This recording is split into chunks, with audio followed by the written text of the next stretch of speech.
तो आज से कुछ समय पहले, मतलब 1 साल पहले, मैं और मेरे ऑनलाइन दोस्त रोज की तरह किसी फालतू चीज पे आर्गुमेंट कर रहे होते हैं कि क्यों हाथी कूद नहीं सकते और कैसे अगर तुम कंबल से पैर बाहर निकाल के सोते हो तो कोई मॉन्स्टर या चुड़ैल आके तुम्हें कच्चा चबा जाएगी, पर अगर तुम पैर अंदर करके सोते हो तो तुम्हारा कोई कुछ नहीं करेगा। फिर पैर अंदर कर लिया। तू अगली बार मिल, बताता हूँ तुझे। चैन से सोएगा ना अब तू। ले तेरा लाइट ऑन कर दिया, अब ठंड में बिस्तर से उठना पड़ेगा। ले तेरा पंखा भी ऑन कर दिया अब तो ऐसी किसी बात पे आर्गुमेंट चल रहा होता है, तो उसी बीच न जाने मेरे दिमाग में क्या आता है और मैं बोलता हूँ तुम लोग अच्छे लोग हो, हमें मिलना चाहिए। ये सुन के भैया सन्नाटा मच गया। हाँ? क्या बोला तूने? आयु तुझे पता है ना ऑनलाइन दोस्त कभी मिल नहीं सकते। इनफैक्ट ऑनलाइन दोस्त जैसी तो कोई चीज ही नहीं होती, हम सब तो रोबोट है। आयु तू हमारा दोस्त हो ही नहीं सकता, हम जा रहे हैं। फिर उन लोगों ने एक दूसरे के गले में हाथ डाला और न जाने क्यों गुस्से में डोरेमोन का थीम सॉन्ग गाने लग गए, वो भी तमिल में।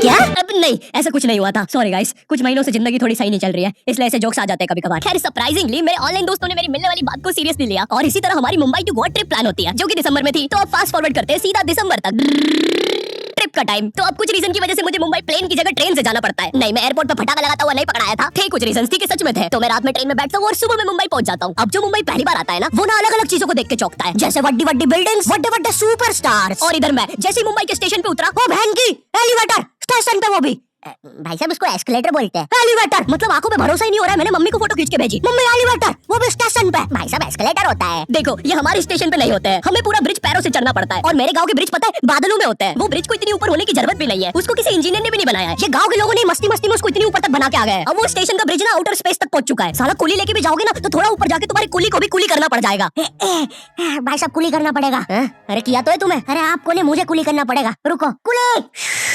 हाँ जी भैया, इन्हें ऊपर तक छोड़िया हो यार। अरे पागल हो क्या मियां, ऊपर तक जाना है तो स्पेस सूट किधर है तुम्हारा? और ऑक्सीजन सिलेंडर लेके आए कि नहीं? ऊपर ऑक्सीजन बहुत कम है, हम लोग क्या बहुत ऊपर खड़े हैं मियां। देखो यहाँ से वो माउंट एवरेस्ट भी दिखता है। देखो आज की रात तो हमें ये सीढ़ियों पे सो के गुजारनी पड़ेगी। ऊपर पता नहीं कहाँ के खूंखार जानवर घूमते हैं। और सबसे जरूरी बात, हम लोगों के बीच में मैं सोऊंगा। मुझे मुंबई से अपने स्टेशन जाने में 10 घंटे लगते हैं और फिर अपने ही शहर के स्टेशन से घर जाने में पौने 7 महीने। अब तुम बोलोगे नॉट योर टाइप, तो बहुत ही विलेज पीपल है। हाँ तो ठीक है, हूँ मैं। नहीं होते हमारे यहाँ पे एक्सेलरेशन। भाई उसको एस्केलेटर, वीडियो को आगे बढ़ाते हैं। मुंबई जाने से पहले मुझे ऐसा लगा था कि वहाँ पे सब लोग मचाएंगे, टेढ़े चाले सीधे चाले, इस तरीके से बात करते होंगे। तो मैं भी ना फुल रेडी था। मैं स्टेशन से बाहर निकला और एक ऑटो रोका। तो सबसे पहले तो मैंने अपनी ट्रेन में खरीदी हुई 24 कैरेट आइस डायमंड चेन आगे करी। मैंने 20 रुपए में खरीदी थी, आगे अपना टाइम आएगा भी लिखा था, क्योंकि मुंबई में थे यार, थोड़ी अमीरी दिखनी चाहिए। कौन है अंबानी है? किधर रहता है वो? है क्या उसके पास ये? तो ऑटो वाला पूछता है किधर जाओगे? इधर मैं फुल मुंबई के स्वैग में। क्या बोलते हो ऑटो वाले चाचा? अंधेरी चलोगे क्या?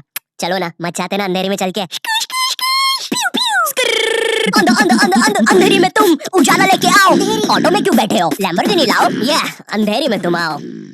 क्यों चाचा? अरे मादर खाए, कड़कती धूप में मुजरा दिखा रहे मेरे को। अभी भी ज्यादा दूर नहीं गए, ऑटो से चीप सकता हूँ। हम लोग हमारे मुंबई के अपार्टमेंट आ जाते हैं, वहाँ पर थोड़ा सा रेस्ट करते हैं, क्योंकि स्टेशन से अपार्टमेंट तक तो हम भगते भगते आए थे। वो ऑटो वाला पीछे पड़ा था ना। क्यों पीछे पड़े हो हमारे? जाओ ना। नहीं मजाक कर रहा हूँ। 700 रुपए की टैक्सी करनी पड़ी थी अपार्टमेंट तक। 700 रुपए की। 700 रुपए पता भी है कितने होते हैं? 700 रुपए में पता है तुम मुंबई में क्या क्या कर सकते हो? तुम कर सकते हो 700 रुपए में तुम 700 रुपए में वापस उसी टैक्सी में बैठ के स्टेशन जा सकते हो। भाई साहब मैंने 750 कर लिया रेट। कितनी महंगी है मुंबई। तो मैं और मेरा दोस्त डैज, हम लोग हमारे बाकी तो दोस्त से पहले आ गए थे, तो अब हमारे पास कुछ करने के लिए नहीं था। तभी मुझे मेरी एक फीमेल फ्रेंड ने मॉल में मिलने बुला लिया। तो हम लोग जाते हैं मिलने, वापस 700 लगा के। ये मुंबई भेना। तो मेरी दोस्त ने ना मुझे एक मूवी देखने बुलाया था, अवतार। मूवी में ज्यादा कुछ खास था नहीं, कुछ नीले लोग नंगे होकर पानी में भाग रहे होते हैं रोबोट मशीन से बच के। ये मूवी मैंने 3D में देखी थी, ज्यादा कुछ चेंज नहीं हुआ। अब बस वो नंगे लोग मेरे साइड से निकल के भाग रहे थे। हम ये जंग जीत के रहेंगे। सर वो सब तो ठीक है, वो आदमी कौन है? अरे वो हमारी मूवी देख रहा है 3D में। उसे तो मजा ही आ जाएगा जब हम सब नंगे होकर उसके सामने से भागेंगे। मेरी बात सुनो सब लोग, हम लोग उसके बहुत पास से भागेंगे, लेकिन उसे टच नहीं करेंगे। जिमी मैंने तो अपने हाथ भी गीले कर लिए सुसु से। जैसे ही मैं नंगा होकर उसके पास से भागूंगा, अपने हाथ उस पे लपलपा दूंगा। चीटों से उसे लगेगा मूवी और रियल है। मेरी जिस फ्रेंड ने मुझे मॉल में बुलाया था, उस दिन उसका बर्थडे था और मैं इधर बेशरम बेहया खाली हाथ गया था, बिल्कुल उस लेंडू बच्चे की तरह जो बर्थडे पार्टी में खाली हाथ आ जाता है। फ्री का नमकीन और केक दे दो बस उसे। तो ये बच्चा इधर मैं था। चीजें अभी इधर खत्म नहीं हुई है। उस बंदी ने फिर मुझे गिफ्ट दे दिया। चीजें अब सीरियस हो गई है। दुनिया का सबसे बड़ा क्राइम इधर, ठीक है इधर है, और फिर आता है किसी के बर्थडे पे उनसे गिफ्ट ले लेना इधर। पहले तो मुझे समझ में नहीं आया कि ये बंदी मुझे टॉन्ट मार रही है कि सच में गिफ्ट दे रही है। मुझे उस समय इतनी ज्यादा शर्म की अनुभूति और आभास हो रहा था, मेरा मन कर रहा था उठ के भाग जाऊं वहां से। अरे वो बाहर बहुत गर्मी है ना, इसलिए मैंने सोचा स्प्राइट पी लूं आके। और पेरी पेरी फ्राइज भी मेरे फेवरेट है। देखो अगर उस टाइम में चाहता तो अपने पीछे वाले जेब से बटवा निकाल के एक 50 का करारा नोट और 1 रुपया लगा के बट्टा लिफाफा बना के उसे दे देता, लेकिन मैं कोई 80 साल का दादाजी नहीं हूँ और वो भी मेरी पोती नहीं है, तो अब मैं कुछ कर नहीं सकता था। इसलिए मैंने बेशर्मों की तरह उसका गिफ्ट ले लिया और कमियां भी निकाल रहा हूँ। घड़ी तो अच्छी लाई हो तुम, लेकिन फास्ट ट्रैक की लाती तो अच्छी है घड़ी। इस ट्रिप पर ना हमारे बहुत ज्यादा पैसे खर्च हो गए थे, इतने कि मैं अपने बेसमेंट वाले बच्चों को खाना तक नहीं खिला पा रहा हूँ। चुप रहो, मैंने कहा ना नहीं मिलेगा खाना।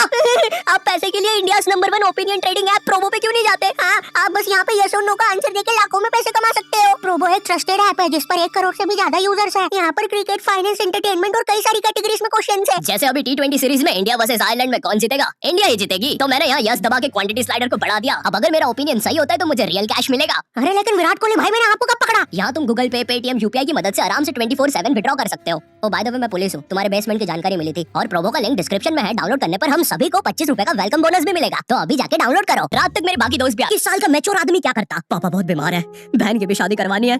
मुझे लगता है सांडू मैं तुम पे घूमी घूमी करने के लिए थोड़ा बड़ा हो चुका हूँ। लेकिन मेरे 21 साल के दोस्त ने क्या किया? घूमी घूमी। अब यहाँ एक सांड को दूसरे सांड पे चढ़ता हुआ देख हमें भी मस्ती छूटी। हम भी भाग के वो झूले के पास। भैया और तेज चलाओ, भैया और चलाओ तेज। मैं मुंबई में एंग्री प्रास से भी मिला था। उन्होंने मुझे अपनी बिल्ली से खेलने दिया था और अपना मास्क भी पहनने दिया था। अच्छा चलो, मास्क मैंने बिना पूछे पहन लिया था। कैमरा फुटेज में तो आ ही जाऊंगा मैं। वहाँ पर अपने मैनेजर सौरभ भैया से भी मिला था। हम लोग मुंबई में लास्ट में जूहू बीच पर गए थे। वहाँ पर सब कुछ बढ़िया था, ठंडी ठंडी हवाएं चल रही थी, सब कुछ बढ़िया था। लेकिन फिर आसमान में कहीं से उड़ने वाली बंदर प्रजाति छा गई। ये बंदर प्रजाति फुग्गे की बनी थी। मेरा नाम है बुबली बंदर, मैं इंसानियत पे कब्जा करने आया हूँ, तो चुपचाप अपने कुछ है। दोस्त, क्या तुम प्लीज मेरी बुंड में हवा भर सकते हो? मुझे तुम्हारी दुनिया पे कब्जा करना है, प्लीज। मुझे कोई दिक्कत नहीं है। कमलेश, कमलेश। हाँ, मैंने सुन लिया था पहली बार में। कमलेश, मैं जानती हूँ हम दोनों ज्यादा क्लोज नहीं है, लेकिन इसका मतलब ये नहीं तुम एक बंदर के साथ संबंध बना लोगे। मैं जा रही हूँ। कमलेश, जाने दो उसे, मैं तुम्हें उससे भी ज्यादा चीजें दे सकता हूँ। मुंबई के बाद हम लोग निकलते हैं गोवा के लिए। गोवा काफी चिल जगह थी। मैं वहाँ पर काला भी हो गया था। दिन भर बीच पर धूप में भटकने के कारण सच में वहाँ पर धूप तो बहुत ही ज्यादा थी। मतलब इतनी ज्यादा कि जमीन के अंदर से लोग बाहर आ रहे थे या अंदर जा रहे थे। कोई मुझे बताएगा ये क्या हो रहा है यहाँ पे? गोवा में तुम ऐसे बीच पे राइड्स वगैरह कर सकते हो, जैसे जेट स्की। इसमें ना तुम्हें आगे टंकी पे बिठा लेंगे बच्चे की तरह और पानी का एक चक्कर काट के वापस ले आएंगे। चलो ना। अरे हो गया भैया। अरे हम तो किनारे से ही वापस आ गए। इसके बाद आती है कुछ जानलेवा राइड्स, डेंजर राइड, जिसमें तुम्हें बोट से समुद्र के बीचों बीच ले जाएंगे और पतंगा बना के उड़ा देंगे। एक और चीज रहती है, जब तुम समुद्र के बीचों बीच पहुंचते हो ना, तो वो बोट वाला तुमसे पूछता है कि तुम्हें पानी में जाना है क्या। तो अब यहाँ पे जिसको तैरना नहीं आता है वो तो कुछ नहीं बोलेगा, लेकिन उस समय मेरे दिमाग में पता नहीं क्या चल रहा था कि मुझे पूरे गोवा के एक्सपीरियंस लेने हैं। मुझे तैरना नहीं आता है, मैं उतर गया समुद्र में। शुरुआत के पौने 3 सेकंड तो कुछ भी नहीं हुआ, फिर पानी मुझे नीचे खींचने लगता है। ये तो कुछ भी नहीं, अब मैं बोट से भी दूर जा रहा हूँ धीरे धीरे।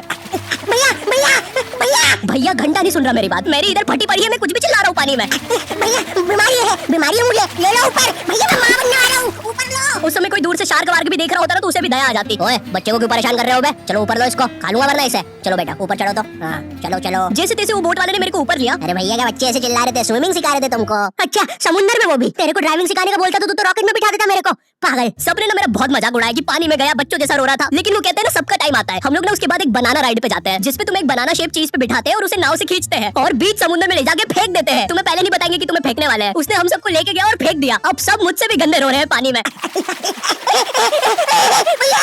हम मर गए। पीछे लाइफ गार्ड आ रहा है। और भैया इतनी दूर जाओगे तो सच में मर जाओगे। मेरे पास क्लिप पड़ी इधर सबकी रोते हुए। मैं लगी ट्रिप मेरे लिए one of the best trip थी अपने दोस्तों के साथ। आई होप तुम्हें ये वीडियो पसंद आई होगी, और अगर नहीं भी आती है तो बस इतना सा रुक जाओ, ठीक है? बस इतना सा। मैं एक बहुत ही प्यारी चीज पर काम कर रहा हूँ, ठीक है? बस वो आ ही गई, ये यहीं पे ये बस आ गई। और अगर तुम्हारे पास भी किसी चीज का ओपिनियन है तो अभी प्रोमो डाउनलोड करो, तुम्हें वेलकम बोनस में 25 रुपए में मिल जाएंगे। पर खैर इस वीडियो को लाइक करना मत भूलना। एम करते 8 लाख लाइक्स के लिए, ठीक है? मुझे पता है तुम कर सकते हो, ठीक है? अभी करो। एंड चैनल पे नए हो तो सब्सक्राइब कर देना। मैं मिलता हूँ तुमसे नेक्स्ट वीडियो में, जो कि बहुत जल्दी आने वाली है। तब तक के लिए बाय।